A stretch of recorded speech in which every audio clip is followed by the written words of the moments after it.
Sahabat Lentera Sabda yang terkasih, kita jumpa lagi hari ini Selasa 13 September 2022. Hari ini juga merupakan perayaan wajib Santo Yohanes Chrysostomus, seorang uskup dan pujaga gereja. Renungan Sabda kita ambil dari Injil Lukas bab 7 ayat 11 sampai dengan ayat 17. Betapa dahsyatnya kuasa Tuhan. Sahabat Lentera Sabda yang terkasih, kita tahu bahwa Tuhan Yesus selalu melakukan karya-karya pelayanan, keberpihakan kepada orang-orang yang kecil, lemah, miskin, dan terlantar. Memberi makan orang yang lapar, menyembuhkan orang yang sakit, mengampuni dosa, dan sebagainya. Tetapi ada satu kuasa yang sangat dahsyat dan spektakuler, adalah kuasa membangkitkan orang dari kematian, yaitu seorang pemuda di Nain.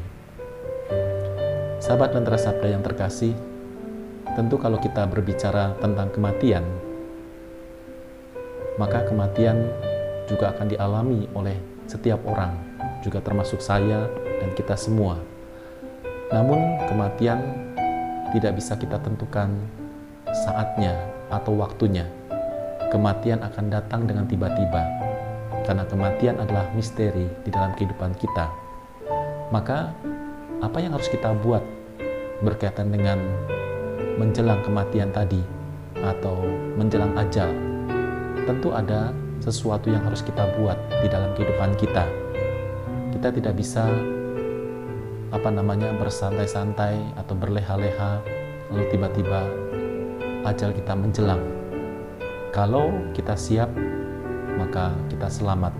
Tetapi kalau kita tidak siap, maka kita akan menerima maut. Sahabat Lentera Sabda yang terkasih, tentu tidak ingin menakut-nakuti tentang kematian, tetapi kita harus berpijak pada realita, kenyataan bahwa setiap di antara kita pada saatnya akan mengalami kematian. Tetapi bagaimana kematian itu kita persiapkan? Ada banyak pilihan. Kalau kita mau meninggal secara terhormat dalam keadaan berahmat, maka ada jalan yang harus kita pilih atau kita lakukan. Tetapi kalau kita tidak ingin selamat, juga ada jalan, maka kita akan menerima maut. Sahabat Lentera Sabda yang terkasih, kematian itu bisa kita persiapkan tentu mengacu pada ajaran dan sabda-sabda Tuhan yang diberikan kepada kita. Kita bisa saja meninggal dengan rahmat Tuhan atau keadaan berahmat apabila kita sungguh-sungguh mempersiapkan hidup kita dengan baik dan kita melakukan segala sesuatu sesuai dengan apa yang diajarkan Tuhan kepada kita.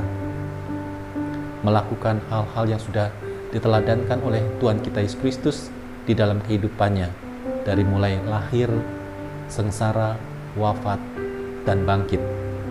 Dan itulah sebetulnya juga menjadi pola kehidupan kita. Kita lahir di dunia ini, kita mengalami kenyataan-kenyataan hidup yang menyenangkan maupun yang tidak menyenangkan, penderitaan dan juga sukacita. Pendek kata, kita melalui proses-proses dalam kehidupan. Kita juga mengalami kadang-kadang kesengsaraan di dalam hidup, penderitaan, sakit, kecemasan, ketidakpastian di dalam kehidupan kita. Dan akhirnya kita juga akan meninggal. Dan satu hal yang kita menjadi pengharapan kita adalah kebangkitan. Kita akan dibangkitkan oleh Allah setelah kita mengalami kematian dan kita berada di dalam rahmat Tuhan. Dan bagaimana sekarang supaya kita berada di dalam rahmat Tuhan? Maka sebagai orang Kristiani, sebagai orang Katolik, tentu ada hal-hal yang sudah kita terima dari pengajaran, dari katekese, dan juga dari praktek-praktek hidup beriman. Yang paling sederhana adalah bagaimana cara hidup kita menggereja, cara bagaimana kita mengolah kehidupan rohani kita. Kehidupan rohani kita bangun atas dasar kesadaran kita bahwa kita memerlukan rahmat dan pertolongan Allah, maka kita terus-menerus memperbaharui diri kita, menyambut sakramen-sakramen, supaya kita terus-menerus diperbaharui dan kita menerima rahmat Tuhan melalui sakramen-sakramen yang kita terima, sakramen Ekaristi, sakramen Tobat, sehingga dengan demikian kita sungguh menerima keselamatan yang sudah disediakan Tuhan, sehingga ketika kita meninggalkan dunia ini, kita sungguh dalam keadaan berahmat dan kita boleh bersatu kembali dengan Allah. Sahabat Lentera Sabda yang terkasih, kuasa Tuhan yang dinyatakan dalam Injil Lukas kepada pemuda di Nain juga mengingatkan akan kuasa Tuhan yang bekerja di dalam kehidupan kita. Sungguhkah kita merasakan kuasa Tuhan yang bekerja di dalam kita, di dalam diri kita, seperti juga yang dialami oleh Santo Yohanes Chrysostomus yang kita peringati pada hari ini. Santo Yohanes Chrysostomus merupakan seorang pujangga gereja dan seorang uskup yang terkenal akan kata-kata di dalam khotbahnya, di dalam pengajarannya, di dalam tutur kata, dan juga di dalam mewartakan Injil. Dan prinsip yang dimiliki oleh Santo Yohanes Chrysostomus juga prinsip yang tegas, prinsip yang totalitas, pengabdiannya kepada Allah. Maka dari situ kita diberi inspirasi supaya kita juga melakukan hal-hal yang yang membawa kita pada keselamatan, baik pada saat ini maupun nanti ketika ajal menjelang kita. Oleh karena itu, sahabat Lentera Sabda yang terkasih, marilah sekali lagi kita mempersiapkan kematian kita atau ajal kita dengan cara hidup yang sesuai, yang selaras dengan apa yang disabdakan Tuhan, yang diajarkan Tuhan di dalam kehidupan kita.